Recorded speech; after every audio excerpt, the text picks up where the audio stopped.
You are listening to the third installment of Audio Pictionary, an English vocabulary game designed to exercise and increase your active vocabulary. I'm your host, Tony Kaizen, and the game you're about to play is a simple one. So let me break it down for you. There will be 3 rounds. In each round, we will focus on one topic, like cooking or basketball, for example. Now, first, I'm going to describe an object, action, person, or activity related to the topic, and then you will have to say the name of whatever I'm describing. Now, in each round, you can earn a maximum of 5 points, 1 point for each correct answer. So put your thinking caps on, ladies and gentlemen. It's time to picture this audio. Audio Pictionary is brought to you by Real English Radio, a podcast for people who want to learn real spoken English in a practical way. For access to episode transcripts, PDF study guides, and bonus podcast episodes, visit patreon.com/realenglishradio.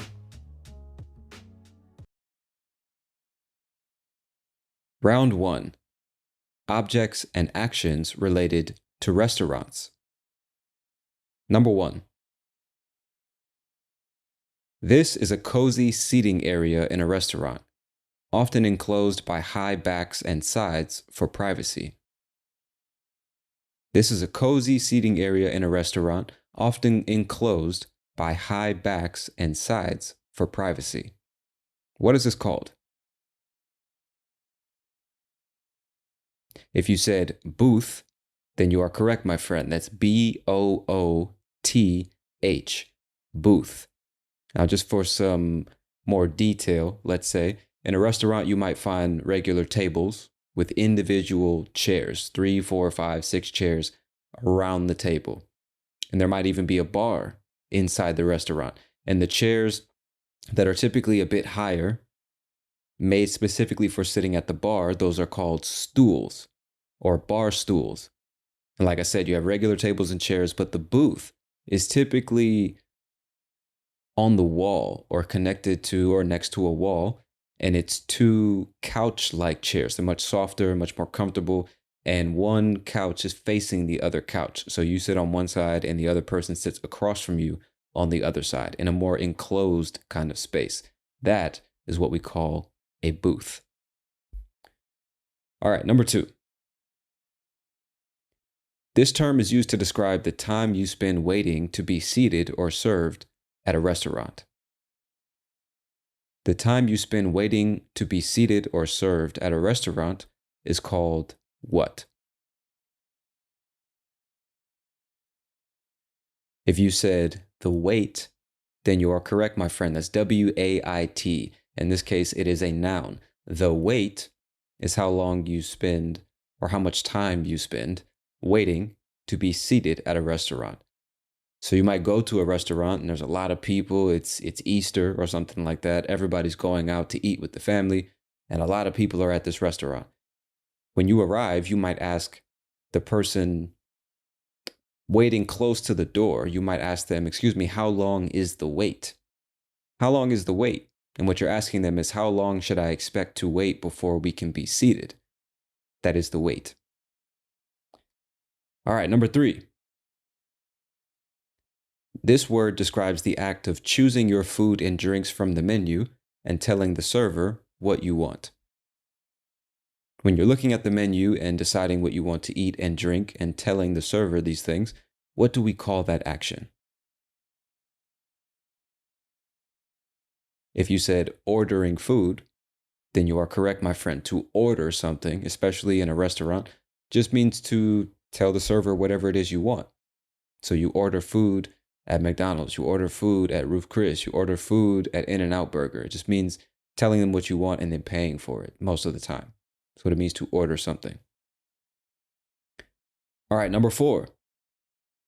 This is the person who greets you at a restaurant and shows you to your table. When you arrive at a restaurant, the person who greets you says hello and welcome and shows you to your table or takes you or guides you to your table. What do we call this person?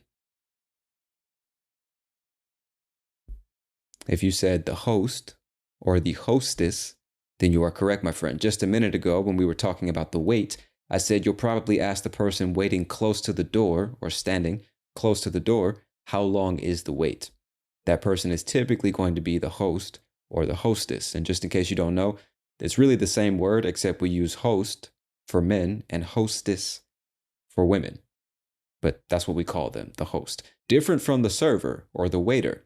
That's the person who is serving you your food and drinks. But the person at the front of the restaurant responsible for seating people is the host or the hostess. All right, number 5. This describes the act of removing all the dishes, glasses, and utensils from the table after you have finished eating. To remove all the dishes, glasses, and utensils from the table after you finish eating. What do we call this? If you said clearing the table, then you are correct, my friend. Now, you could say clean the table, but what that typically means is removing stains or sauce or liquids that were spilled on the table. You want the surface of the table to be clean or disinfected. But to clear the table, it really means to remove objects from the table. If the surface is clear in this context, there's nothing obstructing. That's not the right word. There's nothing on the table, right? So once you finish eating and you leave, somebody will come and take the glasses and the cups and the forks and knives and plates. They are clearing the table. After that, they might clean the table with some type of disinfecting liquid or something like that. All right, that is the end of round 1, my friend. Go ahead and tally up those points. And as I've said in recent games of Audio Pictionary, don't feel bad if you didn't get any correct answers. It's not a big deal. We still got 2 rounds to go, so you still got a chance to get some points on the board. So let's move on. Round 2. Objects and actions related to the airport. Number 1. This is the area at the airport where you pick up your checked luggage after a flight. After you get off of the plane, you typically go to a designated area, an area designated for picking up your luggage, your suitcase, your bags. What do we call this area? If you said baggage claim, then you are correct, my friend. As I just said, it's where you get off of a plane, then you're probably going to go downstairs, and really close to the door, just before you leave the airport, there are these large carousels with conveyor belts, and suitcases are appearing from somewhere. And you go, you find your suitcase, you pick it up, and then you go outside and call an Uber or a taxi or your family member or whoever. That area is referred to as the baggage claim because you go there to claim your baggage. All right, number 2. This is a building at the airport where passengers check in, go through security, and board their flights. What do we call this building where passengers check in, go through security, and then board their flights? If you said terminal, then you are correct, my friend.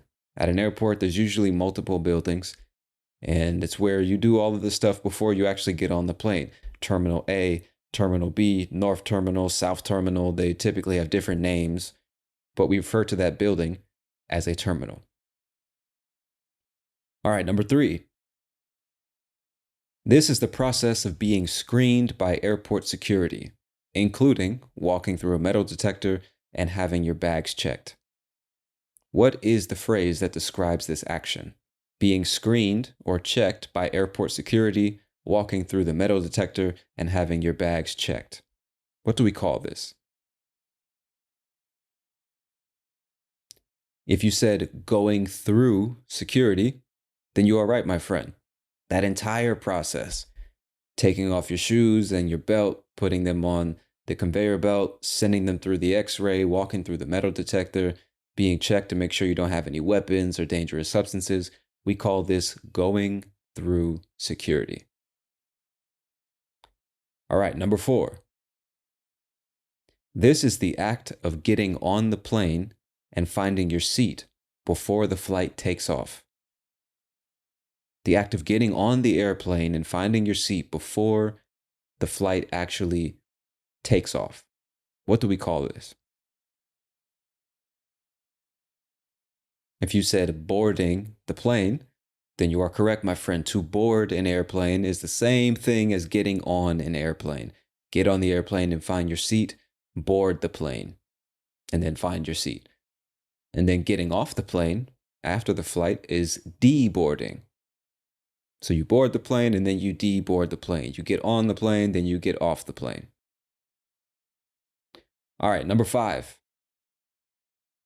The moments when the plane leaves the ground to start the flight and when it touches back down at the end of the flight. What are the verbs that we use to describe these actions? When the airplane leaves the ground at the beginning of the flight and then returns to the ground at the end of the flight. How do we describe these actions? If you said take off and land, then you're correct, my friend. At the beginning of a flight, the airplane increases its speed and then eventually leaves the earth and begins to fly. We call that action taking off. The plane takes off. Then eventually it's going to return to the surface of the earth, and we call that landing. The plane takes off, flies, and then lands. All right, my friend, that is the end of round 2. How we doing, man? Let me know. Tally up those points. You can have a maximum of 10 at this point, but even if you got less than 5, don't feel bad, my friend, because you're learning. All right, we still got one more round. You got one more shot to put some points up on the board. All right, so let's do it. Round 3. Objects and actions related to hotels. Number 1. This is the service offered by a hotel that allows you to order food and drinks to be delivered to your room. The service that many hotels will offer that allows you to order food and drinks and have them delivered directly to your room. What do we call this? If you said room service, then you are correct, my friend.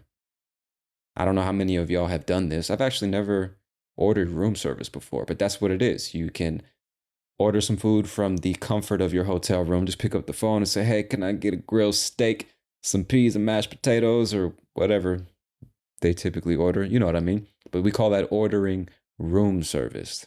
When you're at a hotel and they deliver food to your room, it's a room service. All right, number 2. This is a sign that you hang on your hotel door, or excuse me, your hotel room door when you don't want to be disturbed by staff or visitors. When you don't want to be disturbed by anybody, no visitors, the hotel staff, nobody. When you do not want to be disturbed, you're going to put a sign on your door to let everybody know that. What do we call this sign? If you said the do not disturb sign, then you are indeed correct, my friend. This was pretty easy, right? Pretty, what would you call it? Self-explanatory? All right, the name of the item describes exactly what it is. You put a sign, a little rectangular sign on the door handle that says do not disturb or something of that nature. And it lets people know no matter what's happening, don't knock on my door, don't bother me, do not disturb me because I got some more important stuff going on, right? Do not disturb sign. All right, number 3. This is the person at the hotel who greets the guests, checks them in, and provides information about the hotel and or the local area. The person who works at the hotel, typically sitting at the desk near the door, who greets the new guests, checks them in, and tells them about the hotel or things to do in the area. What do we call this person? If you said receptionist or concierge, then you are correct, my friend. Now, to me, these words are the same. It's just that concierge sounds a bit more, I wouldn't say necessarily formal, but a bit fancier. Like concierge is going to work at some 5-star hotel, $2,000 a night for you to stay there or something. It just sounds fancier. I think it comes from French. But receptionist is more of a general term. And either word can be used in any context. The hotel concierge, the hotel receptionist, they're the same thing. It's just receptionist sounds a bit more casual to me. All right. All right, number 4. This hotel employee is the one who helps guests with their luggage and shows them to their rooms. If you arrive at a hotel, you got a lot of heavy bags. You don't want to carry them all upstairs one by one. So typically somebody will come through with a rolling cart. You can put your bags on that cart and they will follow you or show you to your room on a different floor. What do we call this person? If you said bellhop, then that is correct, my friend. Bellhop, bellhop. This is not a word you're going to hear every day, if I'm being honest, but that is the word that we use to describe that person. Typically dressed in a very formal uniform. I don't know if they do this anymore, but they used to wear a funny looking hat, and they'd be the person that puts the bags on the cart and then takes them upstairs for you. That's the bellhop. All right, number 5. This is the person responsible for cleaning and maintaining the guest rooms and common areas of the hotel. If you're staying at a hotel for an extended period of time, and early in the morning or maybe the middle of the day, you'll hear a knock on your door, and then they'll say something to let you know who they are and why they are there. What do we call this person? If you said housekeeper, then you are correct, my friend. Now, obviously, a hotel is not a house, but it's kind of like a temporary house, right? And the housekeeper is the one who actually cleans your room every day, cleans all the common areas of the hotel. They'll knock on your door, housekeeping, and they're letting you know this is a housekeeper here to keep the house, or not keep the house, but maintain, clean, straighten up your room. That's housekeeping. And the person who does it is the housekeeper. All right, my friends, that is the end of round number 3. Go ahead and tally up those points. You can have a maximum of 15 at this point. But if you don't, like I always say, man, don't worry about it. It's no big deal. You got to take the L's the same way you take the wins. You know what I'm saying? And you learn more from the L's. And just in case you don't know, L is slang for loss. If you lose a game or a match or a competition, then you have taken an L. To take an L means to lose. So you have to learn from your L's. You got to learn from your losses, your failures. You know what I'm saying? And speaking of learning, after you listen to this episode, really you should be checking this out while you listen, but definitely when you're done listening. For all of the Patreon subscribers, check out the vocabulary guide or the study guide for this episode so you can see the words and definitions, example sentences, and also the exercise to help you practice in your free time. I put a list of other words and phrases related to these topics so that you can practice defining and describing these things with the language that you do have. And whatever you don't know, then you go and study and then put it into practice. That's the whole point, so you can read, write, listen, and speak in less than an hour and get in some good practice, even if you're all by yourself, my friend. All right. But that is it for this match day number 3 of Audio Pictionary, another episode of Real English Radio in the books. Thank you so much for your time and attention. I am your host, Tony Kaizen, and I'll talk to you soon. Peace.